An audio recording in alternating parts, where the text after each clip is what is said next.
¿Y si todo lo que creías saber sobre Corea fuera apenas la punta del iceberg? No, no es solo K-pop, Samsung o dramas románticos. Detrás de esa imagen moderna y tecnológica hay una historia milenaria, compleja, entretejida con sangre de nómadas, dioses y agricultores. Una historia que nunca te contaron en la escuela, pero que explica por qué este pequeño país ha resistido imperios, guerras y aún así florece.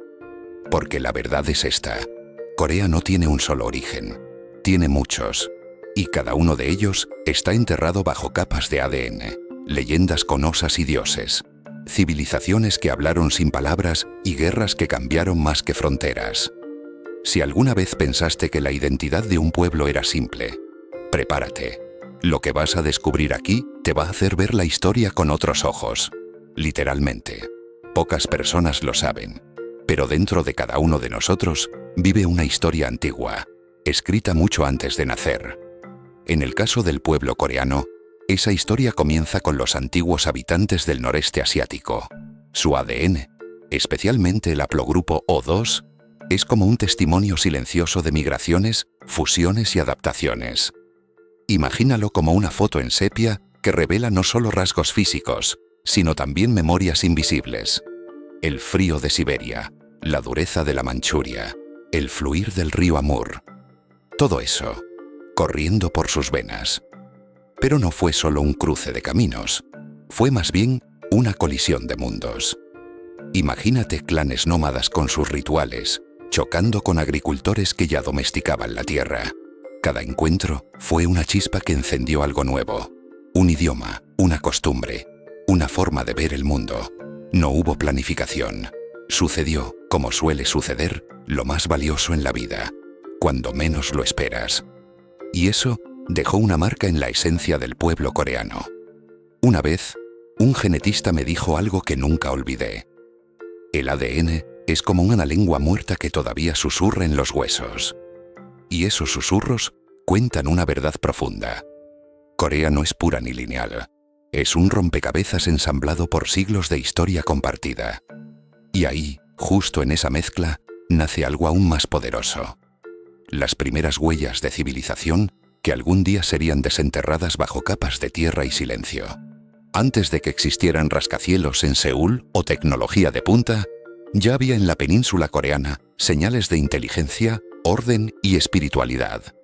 Me refiero a restos neolíticos, herramientas, cerámica decorada y campos de cultivo que no solo muestran supervivencia, sino intención. Estas comunidades no eran meros grupos nómadas. Tenían estructuras sociales, roles definidos, incluso rituales. Y como todo buen inicio, esto era solo la semilla de algo más grande. Gojoseon, la primera civilización reconocida en la península, es algo así como el Adán histórico de Corea. Según registros tradicionales, nació alrededor del 2333 a.C., aunque los arqueólogos no siempre estén de acuerdo con las fechas exactas. Lo que sí confirman es que ya en esa época existía una sociedad organizada, con leyes, agricultura avanzada y símbolos culturales muy definidos. Si uno camina por ciertos valles coreanos, puede encontrar tumbas de piedra y murales que parecen hablar. Si uno sabe escuchar. Yo recuerdo una vez, en un museo de Daegu, mirando una vasija de más de 3000 años.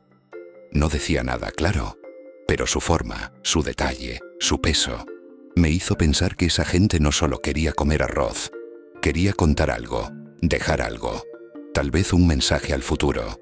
Y es ahí donde la arqueología se vuelve mágica, cuando las piedras dejan de ser piedras y se convierten en voz. Pero hay otras formas en que una civilización grita su existencia, como los mitos, por ejemplo. Cada civilización tiene un relato que, aunque suene fantástico, guarda verdades profundas. En Corea, ese relato empieza con Dangun, hijo de un dios del cielo y una osa que se convirtió en mujer tras un rito de paciencia y fe. ¿Te suena raro? Tal vez. Pero detrás de cada mito hay un reflejo del alma colectiva. El deseo de pertenencia, el anhelo de origen divino, la necesidad de explicar lo inexplicable.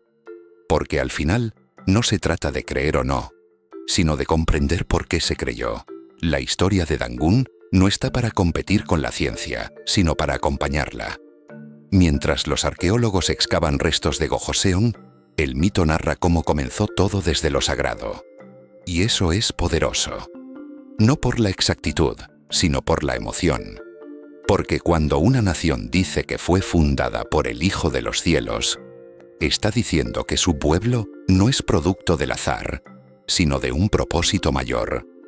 Y ese tipo de creencia, aunque simbólica, mueve montañas. Me ha pasado algo curioso. Cuanto más estudio los mitos, más los entiendo como espejos. No son cuentos infantiles, sino mapas emocionales. En mi experiencia, cuanto más se niega un mito, más nos alejamos de lo que somos. Y en el caso de Corea, el mito de Dangun es como una bandera silenciosa. Ondea sin necesidad de viento. Pero si queremos ver cómo estos relatos se conectan con realidades externas, basta observar la lengua, los rituales y la cultura que floreció a su alrededor. La lengua coreana es un universo en sí misma. No es chino, no es japonés, ni tampoco turco, pero tiene rasgos que resuenan con todos ellos. Su gramática, por ejemplo, se parece al japonés en estructura. Sin embargo, no existe una conexión genética directa comprobada. Es como si la lengua hubiera crecido en un vecindario lleno de influencias, pero hubiera decidido decorar su propia casa con estilo propio. ¿Y sabes qué? Esa mezcla le dio una fuerza única. Durante siglos, Corea absorbió y resistió una lluvia constante de ideas venidas de China. El confucianismo moldeó su visión del orden, el budismo, su mirada espiritual, y los caracteres chinos, su forma de escribir durante gran parte de la historia. Pero nada fue copia. Los coreanos no solo adoptaron, sino que reinterpretaron. Es como cuando tomas una receta prestada, pero le cambias los ingredientes hasta que sabe a ti. Eso hicieron ellos con la cultura. La hicieron coreana. Yo recuerdo estudiar caligrafía hanja y notar cómo cada trazo tenía peso, historia y silencio. Pero más me impresionó ver cómo Corea luego creó su propio sistema de escritura, el Hangul, para que hasta los campesinos pudieran leer y escribir. Un gesto revolucionario, profundamente humano. Y fue esa necesidad de comunicar, de preservar y transformar lo heredado, lo que preparó el terreno para algo aún más complejo. Entender que la identidad coreana no es una sola, sino muchas en una. Hablar del origen coreano como si fuera una línea recta es como pretender que el mar tiene bordes definidos. No se puede, porque la historia de Corea es un cruce de corrientes. Oleadas de migraciones desde la China continental, del sur de Siberia, de pueblos que vinieron y se fueron, dejando huellas en la sangre, en la comida, en los rituales. Un mosaico, una obra de arte que se rehace constantemente sin perder su alma.